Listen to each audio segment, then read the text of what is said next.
good morning sa inyong lahat. Welcome to the newest show here on Radyo Bandido, RJ 810 AM, ang programang tinatawag na Everything Under the Sun. Ngayon, today is Black Saturday. Hindi naman porket nakaitim ako. Pero siguro naman tayo'y nakapagnilay-nilay na itong Semana Santa. Makapag-reflect tayo kung ano ang diwa ng Holy Week. And at the same time, having time with your family and having a communion and reflection to the Lord kung bakit niya sinakripisyo ang kanyang buhay para sa atin. Okay? Today, marami tayong pag-uusapan. At maliban sa pag-expand ng kung bakit natin ginugunita ang Holy Week, mas lalo na bukas, ang muling pagkabuhay ng ating Panginoon, at the same time, may umiinit na rin ang panahon. Diba? Dahil siyempre, alam naman natin, pagdating ng Marso pa lang at ngayon ay kalagitnaan na ng Abril, ay umiinit na. At kapag umiinit, alam rin natin, tumataas ang kuryente. So magbibigay tayo ng mga energy tips para sa inyong mga nakikinig dito para makatipid-tipid naman tayo. Okay? Ngayon, shout out pala sa lahat ng mga nanonood sa ating Facebook and YouTube channel at ganon din sa mga nanonood sa digital free-to-air TV sa channel 29, Channel 224 at pati yung mga digiboxes. Okay? So don't go away. Everything Under the Sun will be right back. Stay tuned.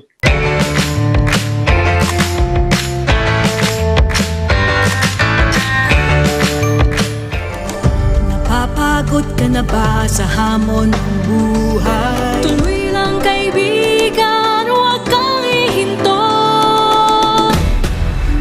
Sulong na, bayan sulong na, bayan sulong na, bayan sulong na, bayan sulong na. Pilipinas, sulong na.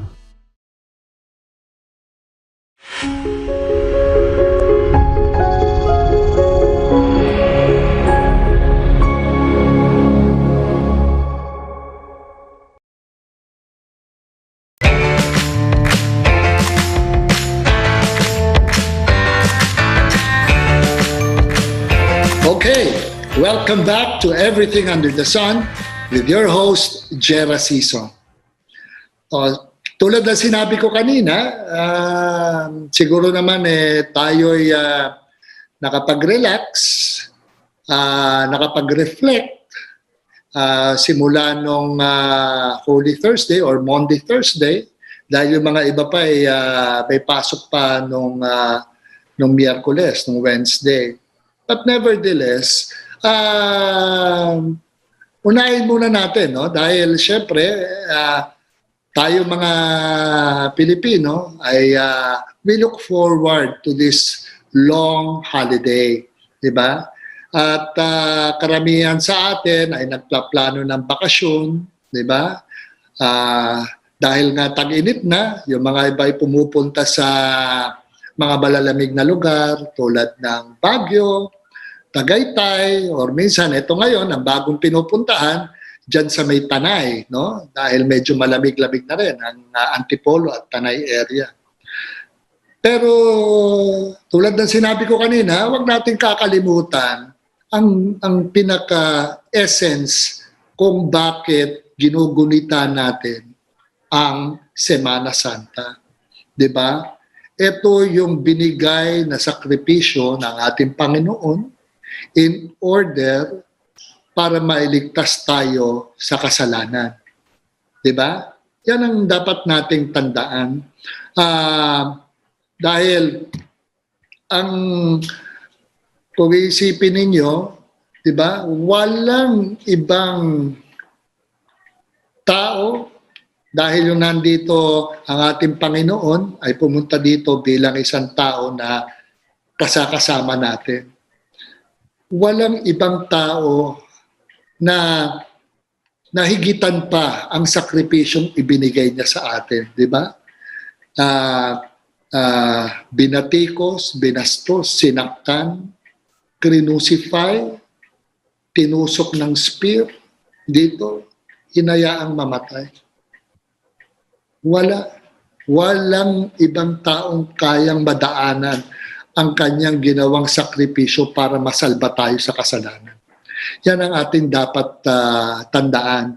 Pasalamatan natin at maliban dyan, lahat tayo, di ba, ay dumaan sa buhay ng hamon sa buhay, problema, pwedeng pinansyal, pamilya, kaibigan. Pero ang importante, ang lahat ng mga hamon na ibinigay sa atin ng Panginoon, alam niyang kaya nating lutasin. Walang ibinibigay ang Panginoon sa atin na problema na alam niyang hindi natin kayang higitan. Kaya pasalamatan natin, magpasalamat tayo sa mga blessings na ibinigay ng Panginoon sa atin. Magpasalamat tayo sa Kanya. And one way of doing this is to really reflect. Mag-reflect tayo sa mga ating mga kasalanan na gawa, ang mga kabutihan na dapat nating gawin, ibigay sa kapwa-tao. Dahil yan naman ang turo niya from the start at nasa Biblia yan. Okay? So, having said that, now today is a Black Saturday, bukas ay panahon upang magsaya. We can celebrate. We join the Lord in celebrating His resurrection. At dito nagbukas ang langit para tanggapin tayo. That is one of the best gifts na ibinigay sa atin ng ating Panginoon. Okay? So,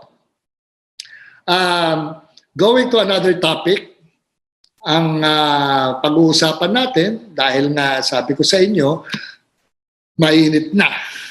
Talaga mainit na talaga. Di ba? Kaya ano ba ang mga dapat nating gawin para makapagtipid sa kuryente? Alam niyo, siguro minsan na nakakaligtaan natin, pero kung ibabalik natin ang ating mga electric bills, by history, tumataas talaga ang konsumo ng ating kuryente pagpasok ng Abril hanggang Hunyo or Mayo. Parang gano'n eh. Tingnan niyo, di ba, pagka binibigay sa inyo yung electric bill ng Meralco, lalo na tayo dito sa franchise area ng Meralco, di ba? May kita niyo yung graph eh. Normally, pagkadating ng April, ganyan kataas yan. Tapos, pagdating ng tag-ulan, bumababa yan. Bumababa yan. Pagdating sa Oktubre hanggang Disyembre, Pebrero, dahil malamig, mababa. Tapos, tataas na naman. Bakit kanyo? Siguro naman, madali nating intindihin yan. Dahil, mas malakas ang konsumo natin, mas nahihirapan ang mga makina ng aircon at saka refrigerator. At saka gumagamit rin tayo ng mas madami sa electric fan. Hindi masyado sa ilaw eh. Constant yung ilaw. Pero ang talagang malakas sa konsumo ng kuryente, ayan, aircon, ref, washing machine, at yung mga ganon. Kaya paano tayo makatipid? Yan ang tanong. Ngayon, kung titignan ninyo, naisulat ko dito eh. Alam niyo, malaking bagay yun eh. Puntahan ninyo yung kanilang website na Meralco, yung www.meralco.com.ph. At tignan ninyo yung meron silang tinatawag na application calculator. Tutulungan kayo doon. Tutulungan kayo kung paano ma-compute yung konsumo ng inyong mga appliances. Okay? Now, maliban doon, tandaan natin, ang paggamit ng aircon ay depende sa laki ng lugar na palalamigin ito. Ngayon, kunyari, ang gamit ninyo 1 horsepower, pero ang laki naman ng kwarto napakalaki, unang-una, hindi masyado malalamigan, at pangalawa, mas mahihirapan yung aircon. Kaya dapat sukatin ninyo, matutulungan kayo niyan Normally, yung mga technicians na bibili, tinatanong muna kung gaano kalaki yung lugar na nais nyong palamigin sa pamamagitan ng pagkabit ng bagong aircon. Kaya kung maliit na aircon, yung mga 0.5 lang yata yan o 3/4 na horsepower, kailangan maliit na kwarto lang yan. Ngayon, kung malaki naman yung lugar ninyo, kailangan mga 2.5 or 3 horsepower. So, depende. Kaya, dapat ay akma ang aircon na gagamitin ninyo, yung lakas, sa laki ng kanyang palalamigin. Isa pa, yung inyong mga refrigerator, kailangan wag nyo masyadong isisiksik. Sisiksik, tatambakan ng laman yung loob ng inyong refrigerator, mas nahihirapan yung compressor nun. Kaya mas lumalakas ang konsumo ng kuryente. Okay? So, sana nakapagbigay kami ng content tips sa inyo at pati yung diwa ng ating paggugunita ng muling pagkabuhay ng ating Panginoon. Later on, pagbalik natin, pag-uusapan natin ang dagat, ang beach. So, everything under the sun will be right back. Don't go away.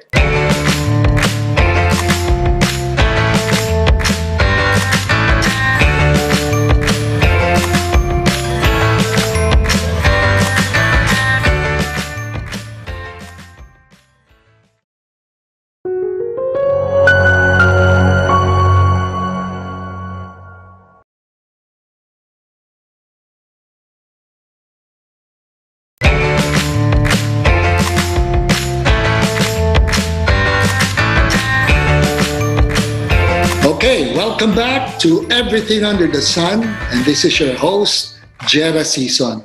Alam nyo kanina, we were discussing about yung mga pagtitipid, no?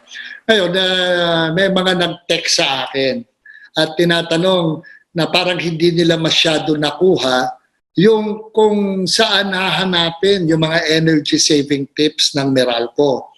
Ngayon, eto, no? Ulitin ko, siguro ipaki-flash na rin natin, no? You can look it up at www.meralco.ph/brightideas. Diyan.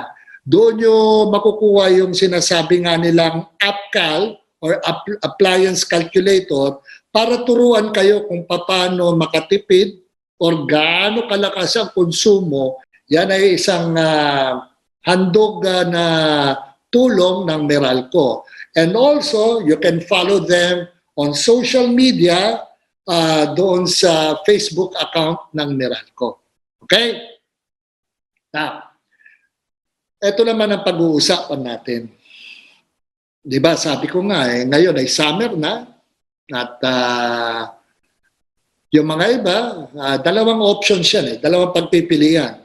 Either umakyat ka sa taas para magpalamig or pwede ka rin magpalamig sa swimming pool or mag-beach ka, pumunta ka sa dagat. No? At karamihan, marami rin ang mga ngayon ay pumupunta sa Batangas, di ba? sa Zambales, Pangasinan, La Union. Yung mga iba ay bumabiyahe pa at pumupunta sa Visayas at Mindanao. Madami tayong magagandang mga beach doon, no? Katulad sa Cebu, sa Davao, Boracay, Bohol, marami pa, Coron, Palawan. And Philippines is considered one of the many best dive spots in the world. Totoo yan. Marami tayong magagandang dive spots dito. Kaya naman, minsan, medyo ako ay nalulungkot dahil may nabasa ako ayon sa 2021 Ocean Conservancy's Ocean Trash Index Report of the International Coastal Cleanup. Abay, ang Pilipinas, ang isa sa pinakamadaming basura na nakokolekta sa karagatan. Nangangalawalan tayo sa Ghana. Yung Ghana, isang bansa sa Africa. Diba? Kaya medyo sayang naman ang ating kalikasan. Diba? Maganda nga, marami tayong isla, magaganda ang ating dalampasigan. Pero yung mga naninirahan naman sa mga dalampasigan, sana naman pangalagaan ninyo ang ating karagatan. Diba? Hindi na natapos yan eh. Ito sinasabi ko sa inyo. Pagdating na naman ng tag-ulan, kitang-kitang ebidensya po. Ang daming basurang naaanod sa Manila Bay. Di po ba? Ang MMDA kasama na ang mga local government units ng karatig lalawigan ng Cavite at dito sa may bandang Bulacan at Pampanga ay madami ang nahahakot nilang basura. Diba natatandaan ninyo dati meron pa nga tayong commercial, ang basurang itinapon mo ay babalik din sa'yo? Totoo yan. Tignan niyo po kung anong sanhi ng pagbabara ng ating mga drainage. Dito na lang sa Metro Manila o even sa mga karatig syudad at bayan natin. Puros plastic. Minsan pa nga may nakikita ako, inidurong tinatapon. Diba? Kung ano-ano pa, lumang goma. Diba? Bakit natin kailangan itapon yan sa karagatan? Meron namang nagkukolektang normal na mga basurero. Kung minsan, meron pa nga yung mga ibang syudad dyan, 3 times a week. Ang normal yata is twice a week. Pero yung mga iba, minsan na, halos araw-araw kinukolekta ang basura. Doon po natin itapon. Huwag natin itapon sa Ilog Pasig. Diba? O kaya dyan sa Manila Bay. Or kung meron man sa mga ibang bayan na may malapit na ilog or sapa, huwag natin itapon. Hindi po maganda yun. Tapos pagka binaha, tayo rin na mapiperwisyo. Okay? Batay kasi doon sa datos ng International Coastal Cleanup, no? 6,228 Filipinos retrieved 934,219 pieces of trash sa kahabaan ng 255.3 kilometers of beaches and waterways na nagtitimbang ng 71,329 kilograms. Mantakin ninyo yun. Yung dami ng basurang yun.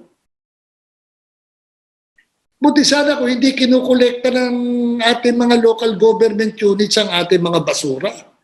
ginagawa naman nila dahil mandato yun. Obligado sila. Kaya sana naman po pangalagaan natin. At ang maganda dito may isang multinational corporation na ang kanilang krusada ay linisin ang ating karagatan ng basura. That is one of their missions, to clean up our coasts ng basura. Magandang balita to. Don't go away. Everything under the sun will be back in a while. Stay tuned.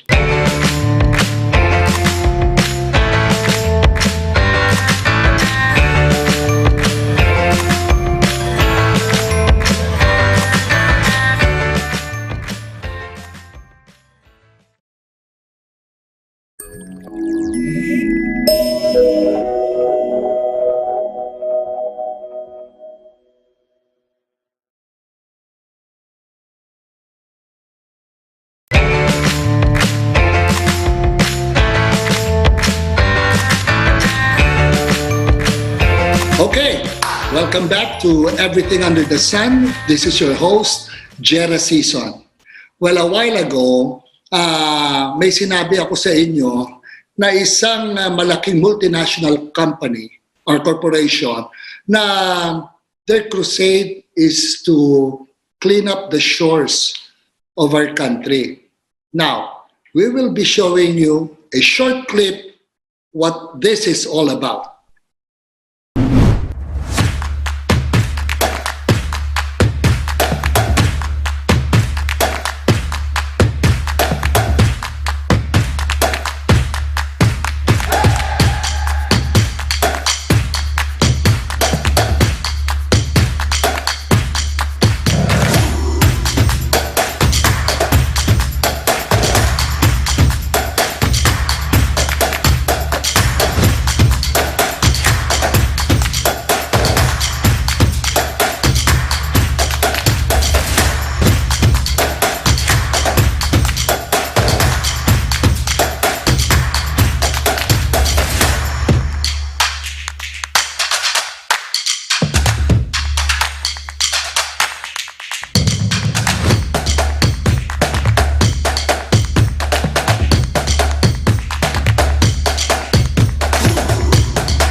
Okay, now I guess you know what I was talking about a while ago.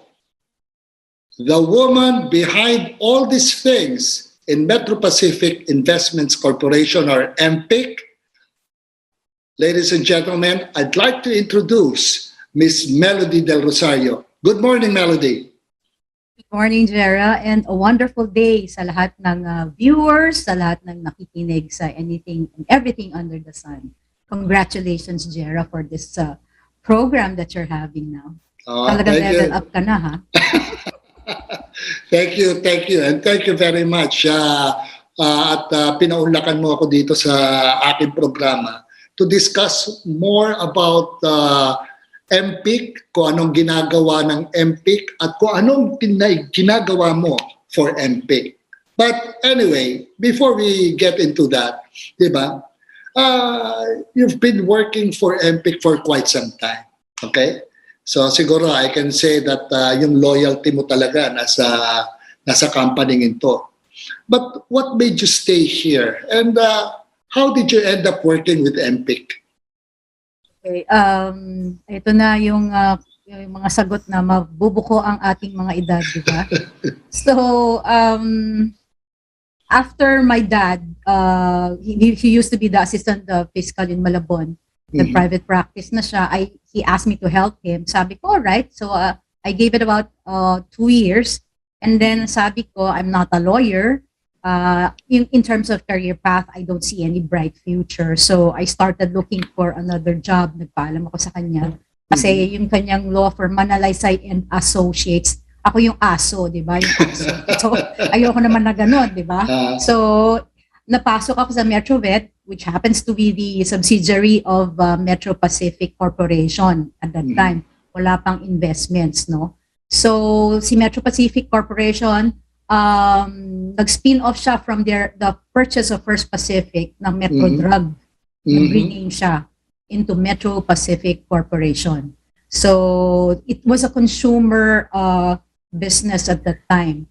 And so, kaya merong Metrovet veterinary products. I was the group marketing assistant until after a few years, syempre magaling, naging as executive assistant naman ng boss, no, na the manager, Mr. Roderos at that time. And I was the one in charge of contributing yung stories on Metrovet sa newsletter ni David Nye at that time, who was handling PR ng Metro Pacific Corporation.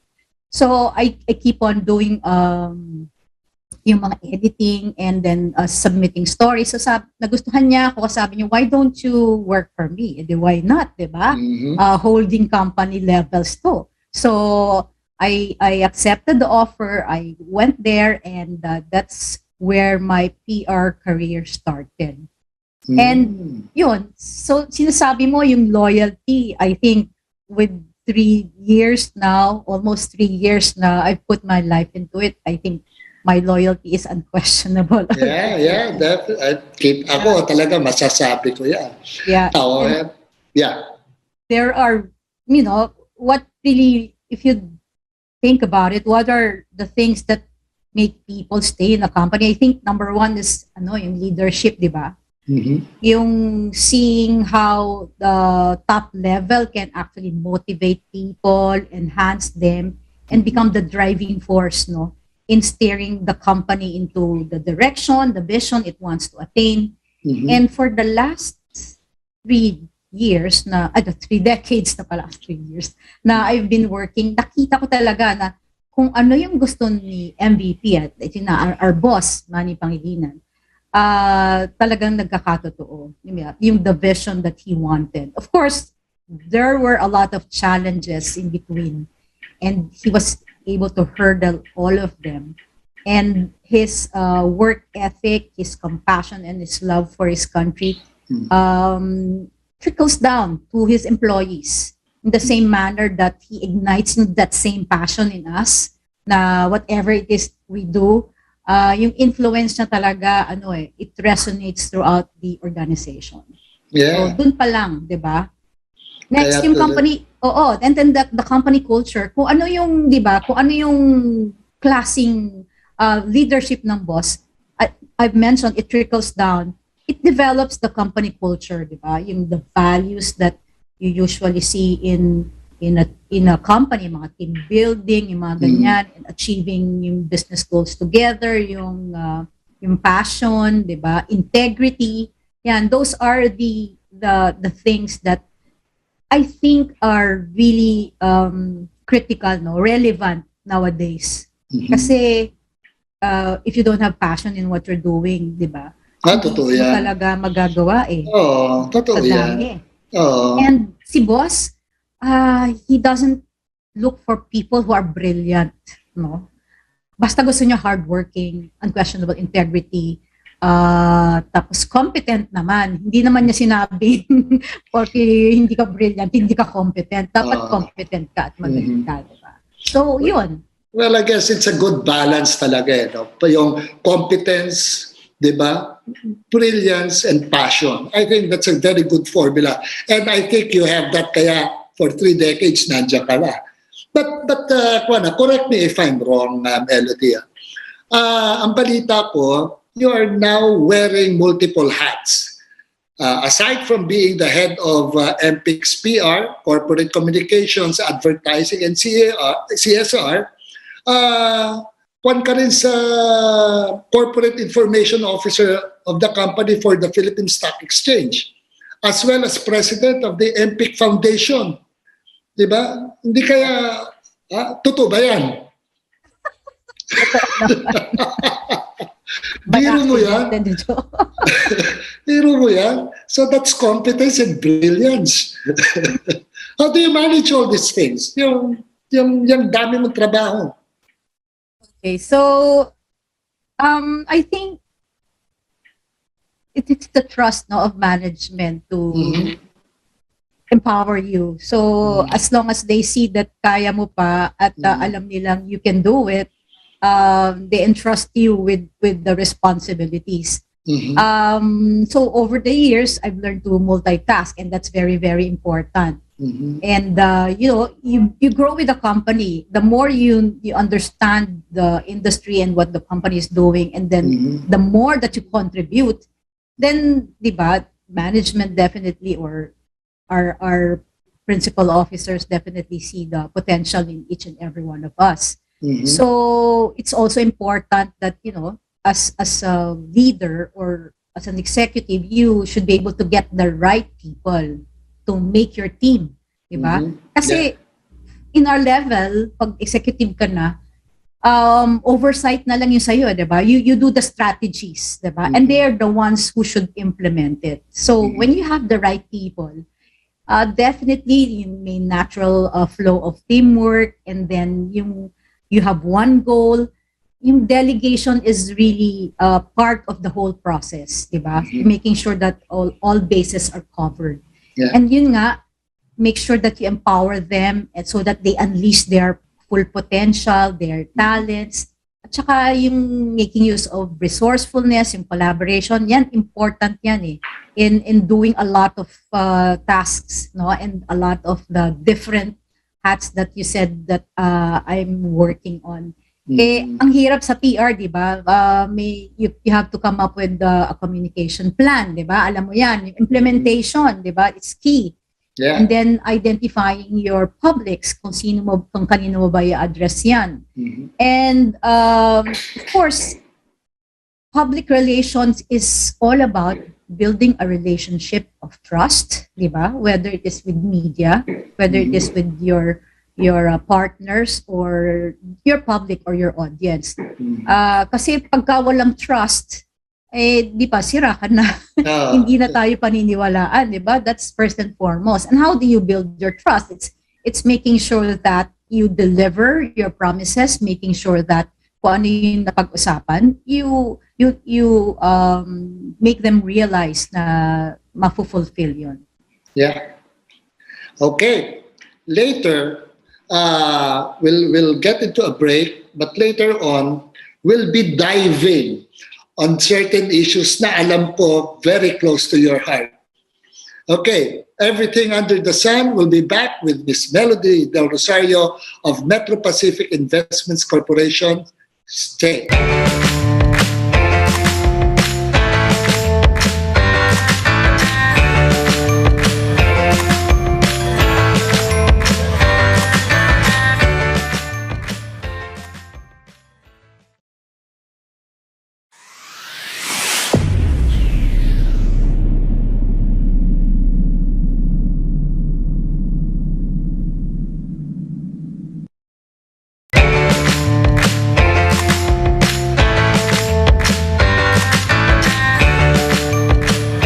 Okay, welcome back to Everything Under the Sun. This is your host, Jera Sison.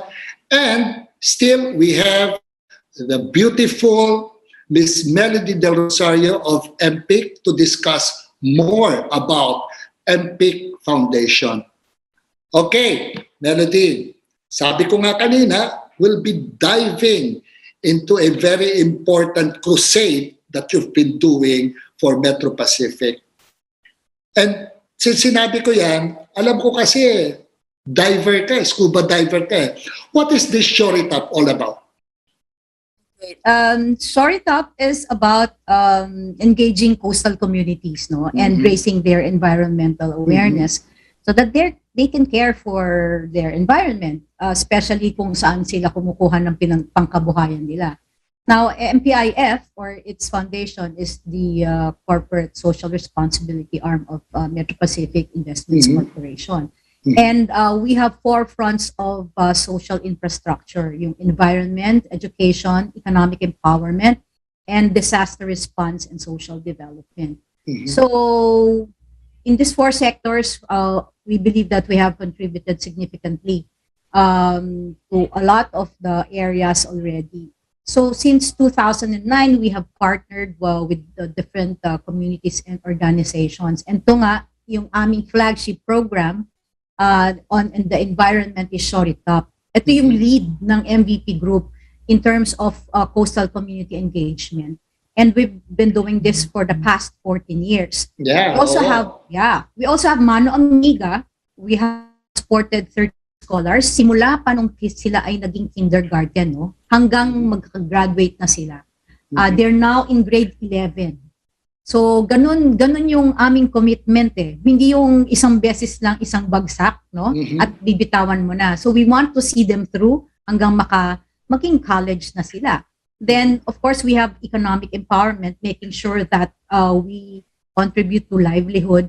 And over the years, with our environmental interventions in Short It Up, we've seen how we were able to do the green livelihood, no, thing, coming up with green jobs na tinatawag namin through our mangrove eco guides, marine protection inspection and conservation guardians, no, na siyang nagbabantay, nagmo-monitor ng marine protected areas.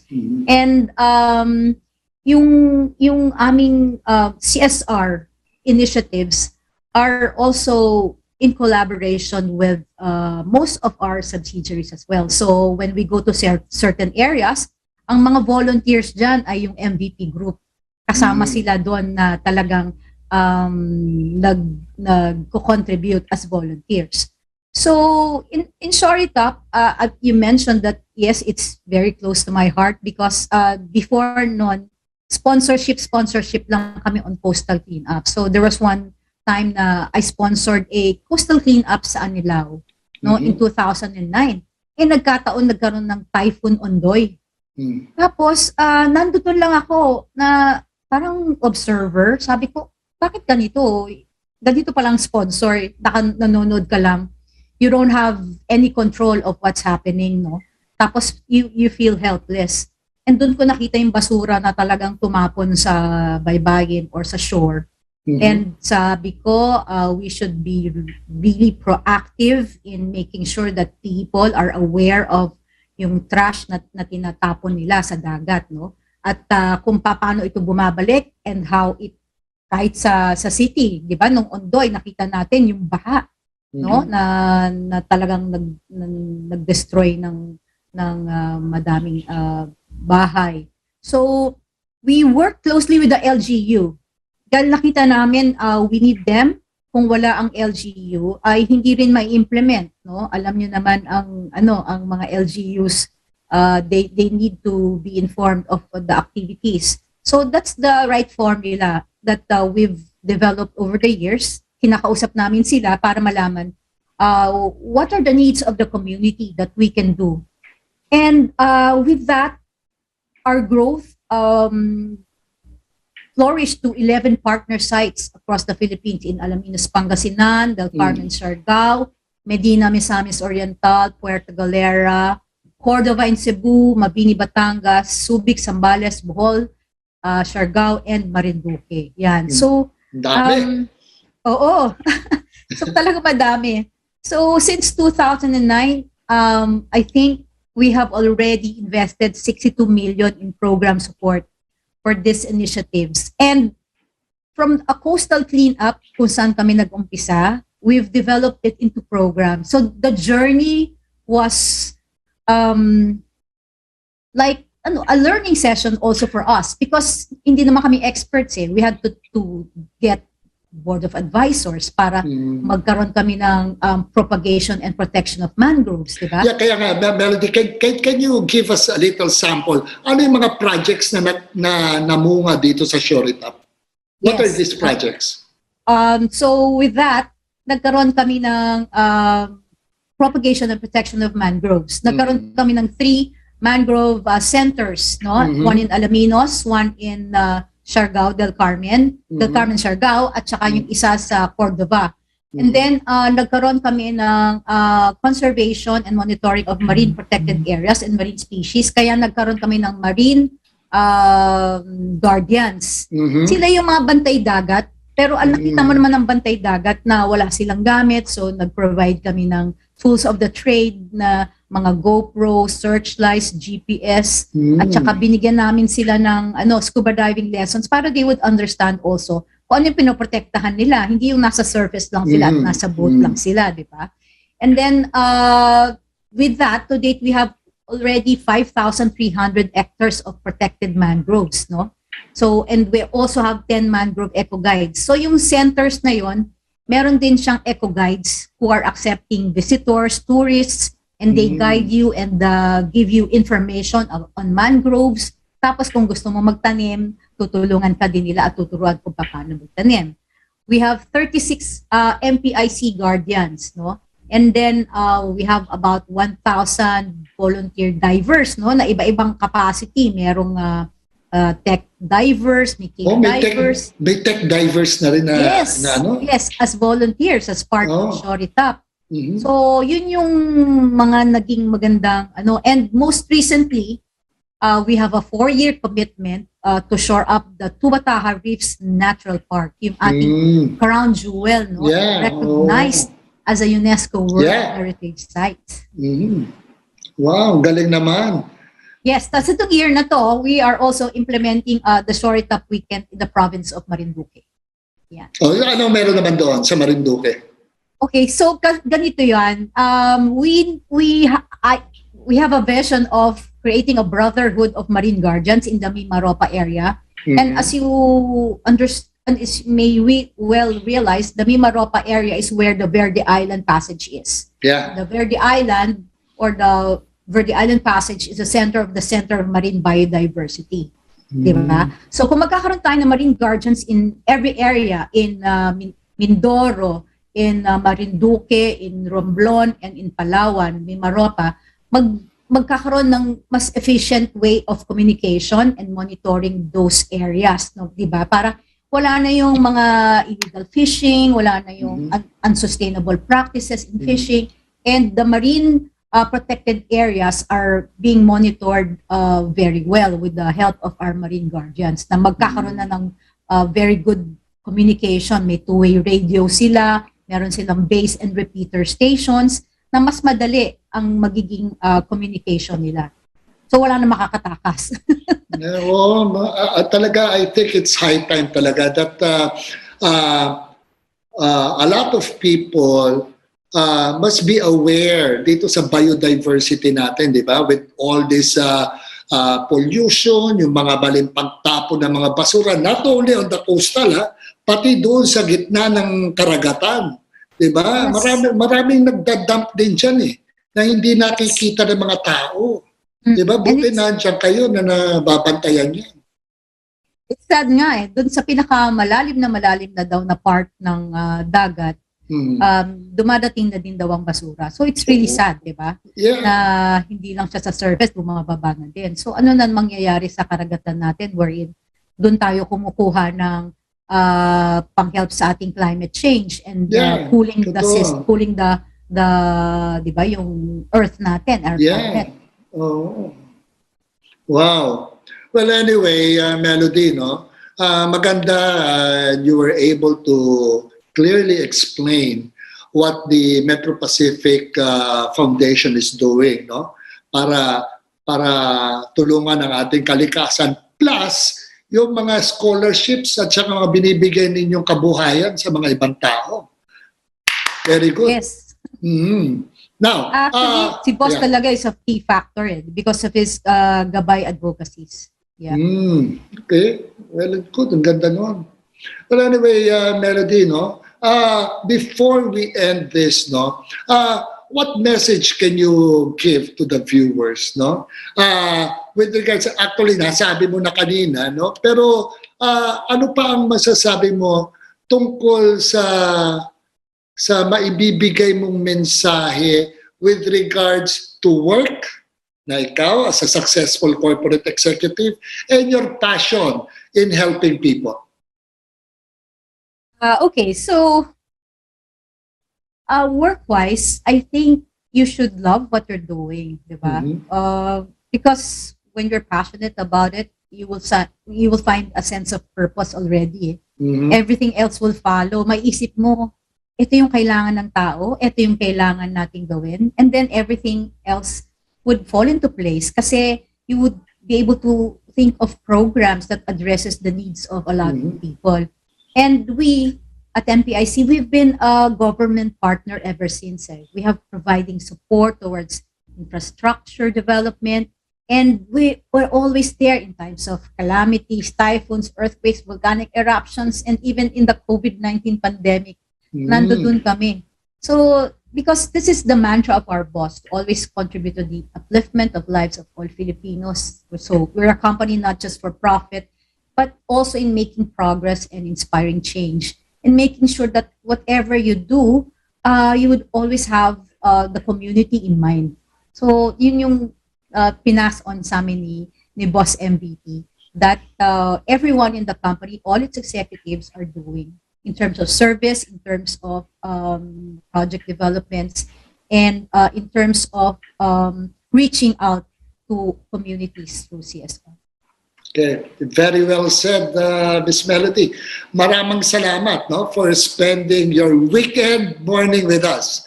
Okay, we wish you all the best, and even your baby dyan sa mga foundations na ginagawa mo. Best for all CSR programs in your company. Maraming salamat. Thank you, Jera, for this opportunity, and congratulations once again. Thank you. I'll see you soon.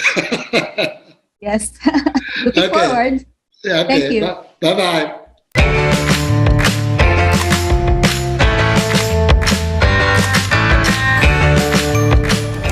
Napapagod ka na ba sa hamon ng buhay? Tuloy lang kaibigan, huwag kang ihinto.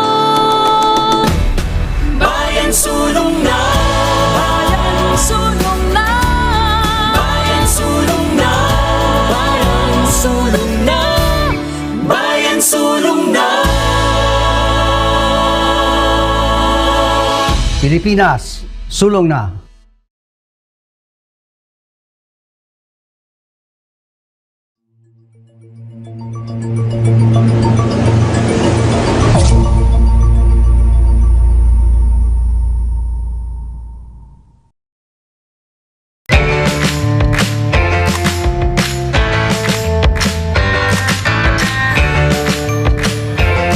How many times do you blink per minute?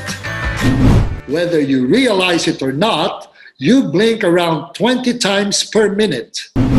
You can blink up to 5 times per second if you try, which makes the eyes the fastest muscle in the body. Okay, ang bilis ng panahon. Tapos na ang isang oras ng ating usapan dito sa programang Everything Under the Sun.